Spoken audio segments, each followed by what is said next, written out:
Gare aux tracteurs en ce moment sur les routes françaises. Ces derniers jours, les agriculteurs ont mis en place des blocages pour faire entendre la colère profonde et aux causes multiples du monde paysan. À certains endroits, comme au sud de Toulouse, sur l'A64, on se relaie jour et nuit pour exiger du gouvernement des réponses sur l'inflation des coûts de production ou encore la multiplication des normes. Aujourd'hui, 22 janvier, je suis à Perpignan où un autre blocage se met en place devant un péage d'autoroute.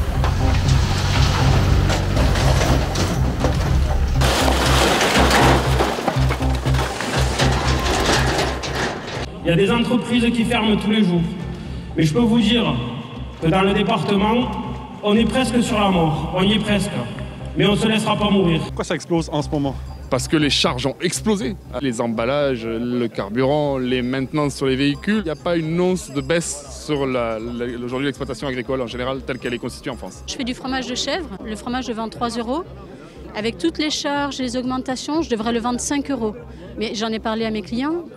C'est impossible, le pouvoir d'achat, voilà, c'est difficile. C'est toujours plus compliqué de produire, nous faisons toujours les efforts et derrière il n'y a pas de compensation, ni vis-à-vis du regard de la société, ni en termes de prix. Sur les blocages, on croise des agriculteurs issus de différents syndicats qui n'ont pas l'habitude de manifester ensemble, comme la Confédération paysanne ou la FNSEA, une convergence qui n'est pas habituelle. La difficulté est telle qu'aujourd'hui on est capable de se mettre côte à côte et de marcher ensemble sur une même cause. Pour le département des Pyrénées-Orientales en particulier, on joue la suite de l'agriculture, c'est-à-dire qu'on est à la veille soit d'une extinction totale, soit d'un prolongement et d'une continuation agricole.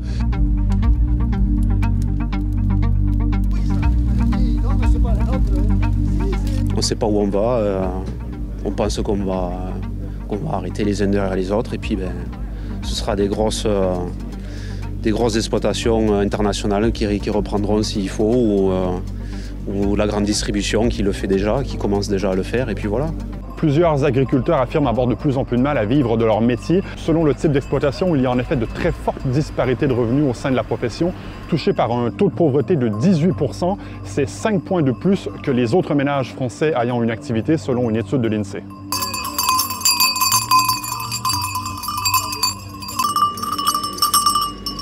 Donc je vous demande de ne pas y aller, monsieur. Ma sécurité, c'est au quotidien dans mon exploitation. Ma sécurité, c'est pas de me prendre un jour à l'issue de tout le monde. C'est toi là. Non. Non, porte pas ça. Non. L'objectif, c'est de bloquer et que tout le monde comprenne que les camions espagnols et des pays étrangers rentrent chez eux en grande quantité. C'est hyper dangereux ce que vous faites. C'est pas grave, on est prêt à tout. À l'allure où va l'agriculture, je vais vous dire, si on crève pas aujourd'hui, on crèvera demain. Le problème, c'est cette Europe qui est complètement injuste, quoi. Mais on voit tous ces camions espagnols qui nous remontent toute cette bonne marchandise qui ne répond pas au même cahier des charges que nous. C'est complètement injuste. Pour ma part, je suis apiculteur. On rentre aujourd'hui du miel ukrainien à moins de 2 € du kilo, sachant qu'aujourd'hui, si vous achetez du sucre, vous le paierez le même prix. Le gouvernement redoute plus que tout la colère des agriculteurs. Il a déjà annoncé un report de la prochaine loi agriculture pour y inclure un volet simplification des normes. Et Bercy promet un meilleur contrôle de la loi Egalim qui vise à assurer un juste prix aux agriculteurs face à la grande distribution et aux industriels.